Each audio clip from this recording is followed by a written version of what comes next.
Noli is a political novel of Jose Rizal. It examines how Spain's colonization of the Philippines allowed the Catholic Church to dominate and rule the region.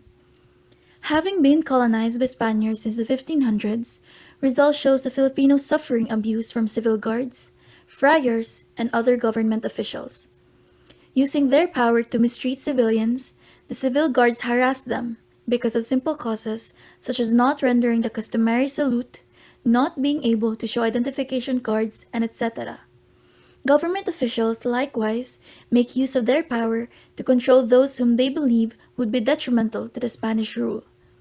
The same goes with friars who commercialize religion through simony and plenary indulgence as represented by Father Damaso. Oh, it's Erica.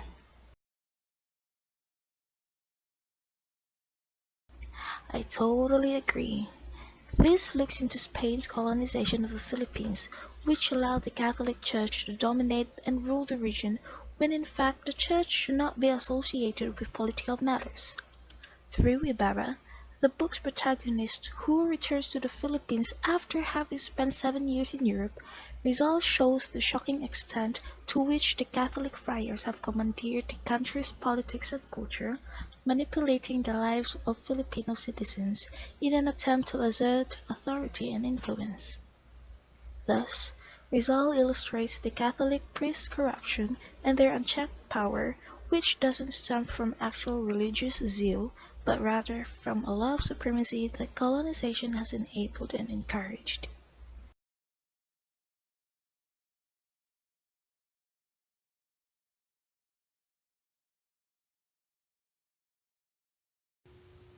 How ironic, isn't it? Those who were closer to the Lord, that should be compassionate to others and should be the voice of the masses, were really the ones who were cruel and abusive of the power they have. Indeed, like an example in the novel about Father Damaso, the Spanish friar's abuse of power is evident early in Noli. When Ibarra returns from 7 years in Europe, he discovers that his father Don Rafael, who openly criticized the church and refused to go to confession, tangled with the friars in his hometown of San Diego. Because of his views about the church and his commitment to helping poor children attend secular schools, the friars slandered his name and did everything in their power to undermine his influence. He eventually died in prison because the church labeled him a heretic and subversive. To make matters worse, Ibarra finds out that the unbearable Father Damaso ordered Don Rafael's body to exhume from the Catholic cemetery. Damaso justifies his action by invoking his station as a priest, saying that when a friar exhumes a body, even a king can't complain, let alone impose punishment.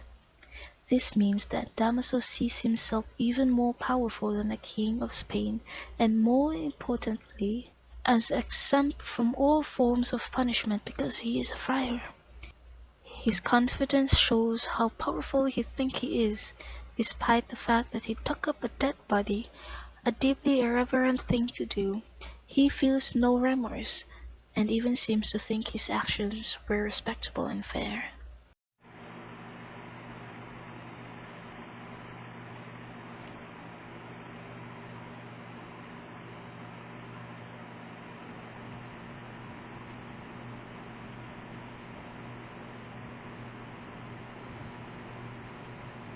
Oh, right, that one. I also remembered another one.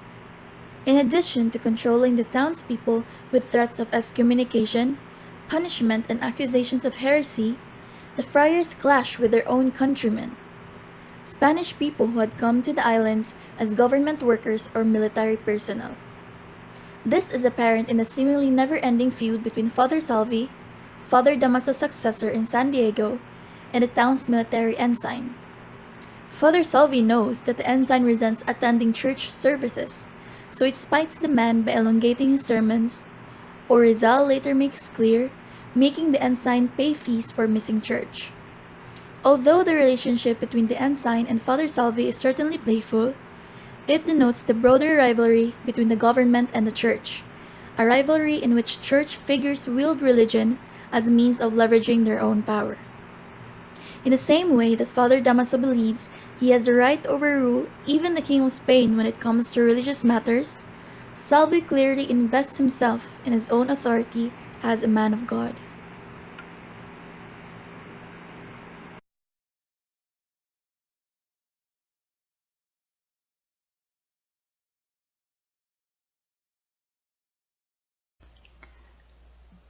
Oh my god.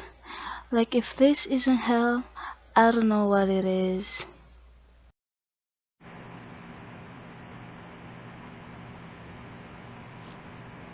In addition, while Father Salvi's rivalry with the ensign is rather petty, the Church seeks to prove its worth and power to the Spanish government by demonstrating its ability to solve problems and protect the country from danger. Our power will last so long as it is believed, one priest says, insinuating that to maintain power, they must only appear legitimate. As such, the Church needs to manufacture tangible and manageable enemies as well as false threats from which they can protect the public. This is why Father Salvi organizes an attack on the military barracks, frames Ibarra as his ringleader, and then warns the ensign of what's coming. The presence of threat and Salvi's help in staving it off makes him seem useful and frames Ibarra, a man who stands for education rather than religion, and who has challenged the friars in the past, as heretical and dangerous. Of course, the fact that all of this is based on Father Salvi's lie indicates Rizal's belief that the friarocracy is an illegitimate and suspect way of governing a nation and its people.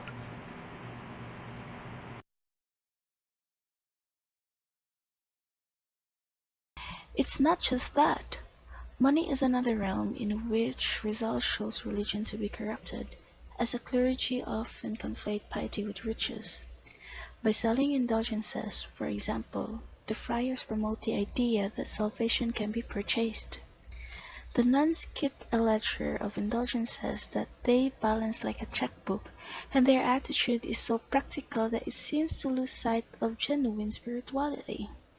Furthermore, the Church financially manipulates people to keep them in a state of subservience and debt. For example, the chief sexton falsely accuses Crispin, who is studying to be a sexton, of stealing money from the Church. Because of this, Crispin must work extra hours, and since the amount of money he earns each week is significantly less than the supposed sum he stole, he will be in debt to the Church for a long time. In this way, the Church authorities keep less powerful members in a perpetual state of subordination. Gosh, how ill.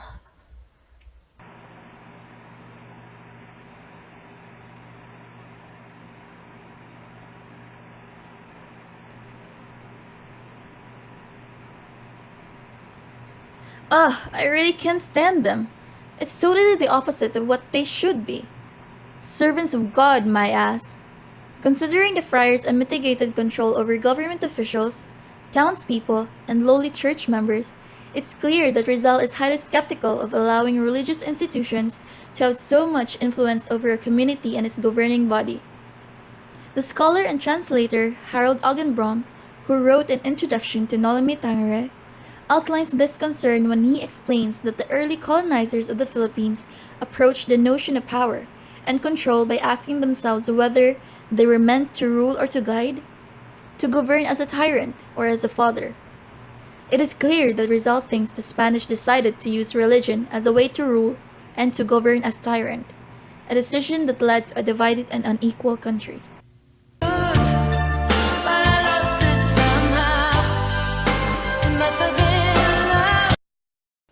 On point, girl.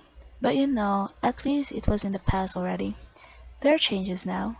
As declared in the 1987 Constitution of the Philippines, Article 2, Section 6, the separation of the church and state shall be inviolable, and no law shall be made respecting an establishment of religion or prohibiting the free exercise thereof.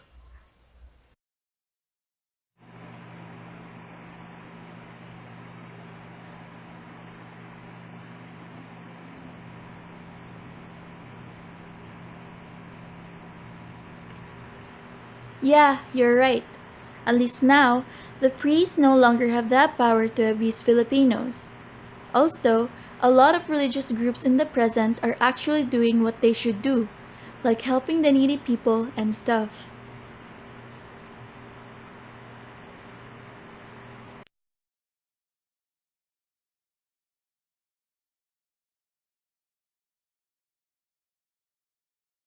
Now that's heaven, not hell anymore.